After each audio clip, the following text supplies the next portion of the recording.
আসসালামু আলাইকুম। কি অবস্থা সবার? আফটার এ লং ডে, প্রায় 1 মাসের ওপরে হবে। বাইকটা পড়েছিল প্লাস ক্যামেরাটাও। আমি তো ভয় পাইছিলাম যে 1 মাসের ওপরে ক্যামেরা পড়ে আছে, ব্যাটারি না বসে যায়। তো আলহামদুলিল্লাহ ব্যাটারিটা ক্যামেরাতে লাগানোর পরে দেখলাম যে 100% চার্জ। আমি তো অবাক পুরাই। তো মোটামুটি আল্লাহর রহমতে ব্যাটারিটা ভালো আছে আমার মনে হয়। আর 1 মাস বসে থাকলে হয়তো বা ব্যাটারি যাওয়ার কথা না, কারণ আমি তো লাগাই রাখছিলাম না, খুলে রাখছিলাম। তো আসার পরে দেখি বাইকের তেল এক কাটা, মাঝে মাঝে লাফ পারে, মানে লাফালাফি করে মাঝে মাঝে। তো হালকা পাতলা কিছু তেল ভরে নেই। ভাবছিলাম যে ওই পাশে একটা পাম্প আছে হামজা, ওটাতে যাব। পরে ভাবলাম যে না, অত দূরে যাব না, একা একা ভালো লাগতেছে না, বাড়ির কাছে এটাতে তুলে নিব।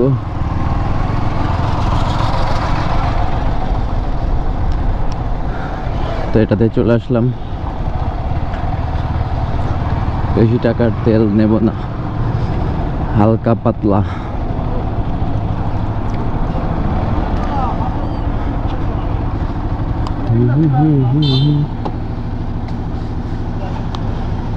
Smoking, no smoking, no mobile. মোবাইলের সমস্যা কি? No mobile, no smoking. 505 টাকার দেন।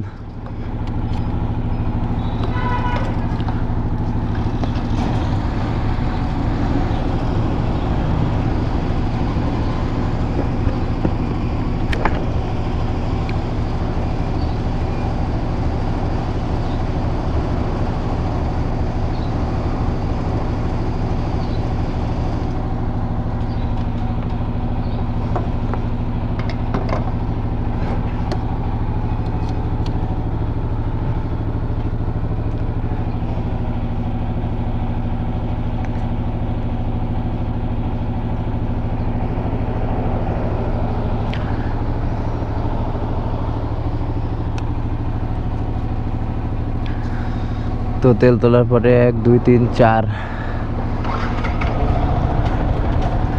500 টাকার তেল আসছে। হচ্ছে কত লিটার? 4.01 লিটার।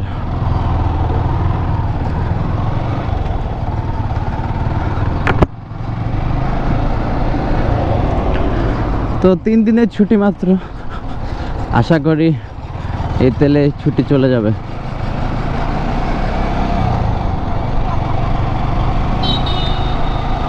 আসলে এভাবে হয় না, অনেকদিন পর পর ছুটি এসে ভিডিও বানানোর কোনো মুডই থাকে না।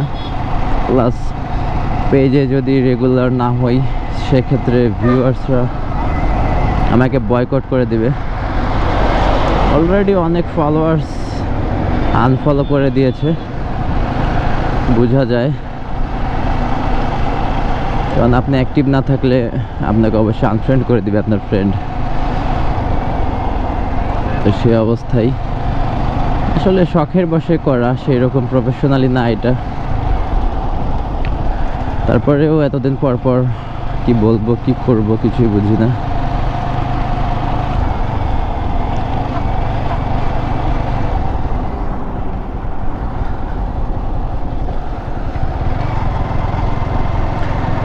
তো চাটা খাই সামনে, চা খেয়ে তারপরে আবার কাজে নাই, কোনো ফ্রেন্ড কেউ নাই।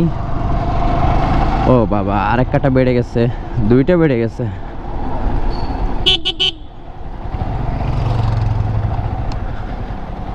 তো এখানে দাঁড়াই, এখানে দুধ চা ভালো বানায়, সেদিন খাইছিলাম।